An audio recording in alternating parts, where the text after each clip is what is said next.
Hello everyone, मैं मिथुन सिंह स्वागत करता हूं आप सभी का। आशा करता हूं आप सभी बहुत अच्छे होंगे। जीएसएससी के द्वारा नई वैकेंसी की अनाउंसमेंट कर दी गई है। अंतिम तिथि 29 मार्च 2024 रखा गया। You have sufficient time to apply. लेकिन मैं फिर भी आप लोगों को दोहरा देना चाहता हूं कि आप लोग समय रहते अप्लाई करोगे तो आपको इसका बेनिफिट मिलेगा। तो चलिए, सैलरी यहाँ पे 35,400 रुपए से स्टार्ट होगी, जो कि लाख रुपए तक जाएगी।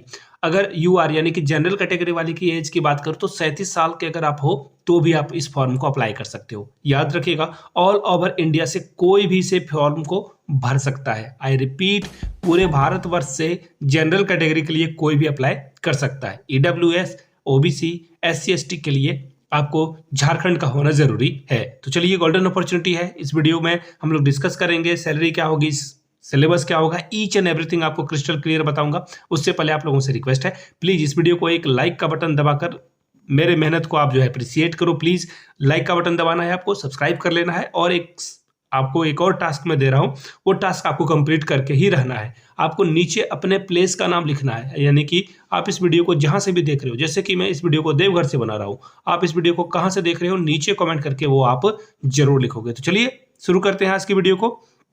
और यहां से आप देख पाओगे चीजों को। यहां से देखो, ये रहा इसका सिलेबस। ये पीडीएफ है। यहां से जो है आप ऑफिशियल पीडीएफ को भी देख सकते हो। यहां से देखो क्या लिखा हुआ है, झारखंड कनिष्क अनुवादक प्रतियोगिता परीक्षा नियमित भर्ती है, यानी कि ये परमानेंट वैकेंसी है, रेगुलर वैकेंसी है। और इसका जो शॉर्ट फॉर्म है, कहीं आप सर्च करना चाहते हो तो JJTCE इसका नाम है। आई होप कि सारी बातें क्लियर हो गई हुई। देखिए, 100 रुपए एग्जाम फी है। भारतवर्ष के कोई भी नागरिक इसे 100 रुपए में इस फॉर्म को भर सकता है। अगर आप झारखंड के SC ST से बिलोंग करते हो तो 50 रुपए में इस फॉर्म को आप भर पाओगे। क्लियर हो गई बातें। अब देखिए, पद वगैरह को हम लोग छोड़ देते हैं। सैलरी देख लो, 35,400 रुपए से 1,12,400 रुपए तक ये जाएगी। क्लियर हो गई बातें। अब योग्यता की बात करते हैं। वेट ए मिनट, यहां से देखो आयु सीमा की अगर मैं बात कर लेता हूं तो देखो यहां से आप देख पाओगे, एक्चुअली 37 नहीं 35 ही एज यहां पे रखी गई है। और पिछड़ा वर्ग पुरुष के लिए 37 साल रखी गई है। 38 साल जो है महिलाओं के लिए है, और अनुसूचित यानी कि SC ST के लिए 40 साल तक एज रख दी गई है। ठीक है। अब मैं वेट ए मिनट, पात्रता देखिए, आरक्षण का लाभ जो है झारखंड वासियों को ही सिर्फ मिलेगा। इस बात का आपको खास ख्याल रखना है।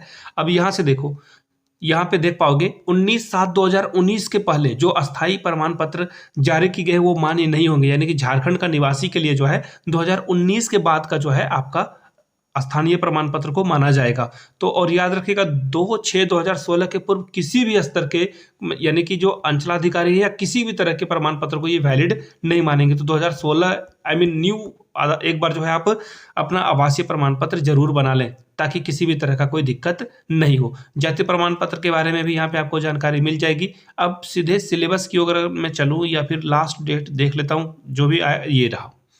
आवेदन करने के लिए देखिए, रजिस्ट्रेशन करने और सूचना दर्ज करने की जो तिथि है 21 फरवरी से आप यहाँ पे फॉर्म को भर पाओगे, यानी कि अभी तो फॉर्म स्टार्ट हुआ नहीं है।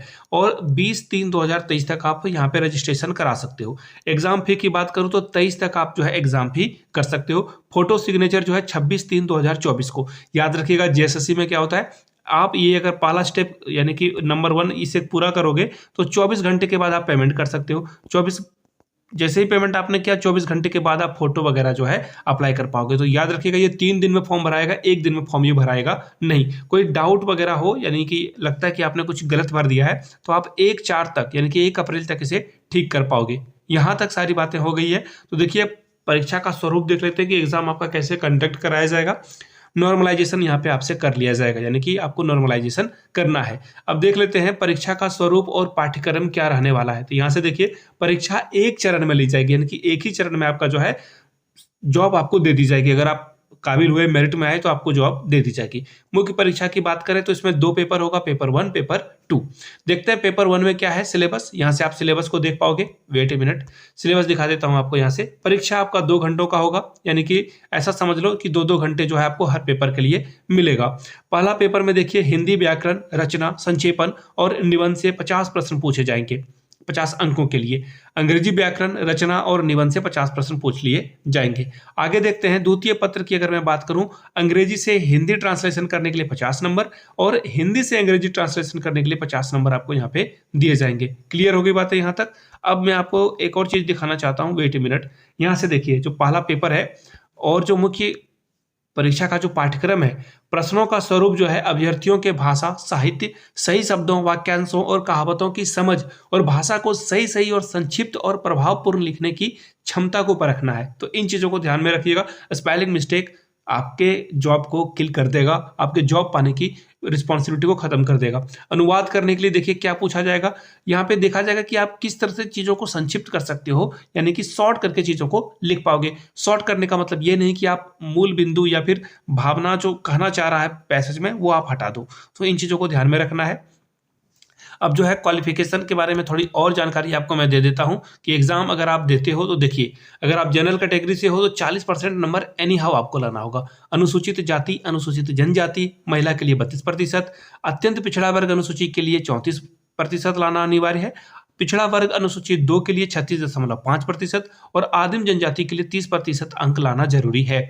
और देखो ये इससे जॉब नहीं मिल जाएगी, ये मिनिमम रखा गया है, मैक्सिमम तो 100 भी जा सकता है। तो इन चीज़ों को आपको ध्यान में रखना है।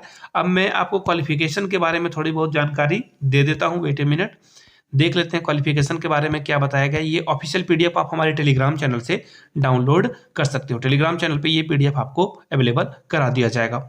अब यहाँ से देखो, ये वेतनमान है, शैक्षणिक योग्यता, ये रहा आपका शैक्षणिक योग्यता। अभ्यर्थियों से उपरोक्त पद के लिए जो है यहाँ पे मान्यता प्राप्त डिग्री, यानी कि जो भी यूनिवर्सिटी है वहां से मान्यता प्राप्त में, यहाँ से देखो अंग्रेजी या हिंदी विषय के साथ हिंदी या अंग्रेजी विषय में मास्टर्स की डिग्री अगर आपने ली है, यानी कि पीजी आपने कर रहा है, पोस्ट ग्रेजुएट किया है, तो आप यहाँ पे अप्लाई कर सकते हो। अनुभव की बात करें तो देखिए क्या बोला गया है, हिंदी से अंग्रेजी या फिर अंग्रेजी से हिंदी में अनुवाद करने के लिए जो है आपके पास 2 साल का कार्य अनुभव का होना जरूरी है। कहीं पे आपने काम किया है तो आपको मान लिया जाएगा। शैक्षणिक योग्यता के निर्धारण के लिए ऑनलाइन आवेदन देने की अंतिम तिथि को आधार डेट माना जाएगा। यदि कोई अभ्यर्थी इस तिथि तक निर्धारित शैक्षणिक योग्यता को धारण नहीं करता है तो अयोग्य समझा जाएगा, यानी कि अपेयरिंग या फिर आपकी जो है क्वालिटी वगैरह जो है 2 साल बाद होने वाली है, तो ऐसे में आप अप्लाई मत करो, यानी कि कट ऑफ डेट लास्ट है। तो इन चीजों को आप ध्यान में रखिएगा। तो ये झारखंड से नई वैकेंसी आई थी, इसके बारे में आपको मैंने बताया, ट्रांसलेशन की ये रिक्रूटमेंट थी, मैंने आपको इसकी पूरी सूचना दे दी है।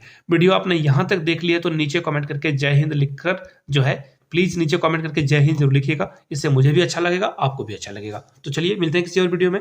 वीडियो को यहाँ तक देखने के लिए आप सभी का बहुत बहुत शुक्रिया। Have a good day.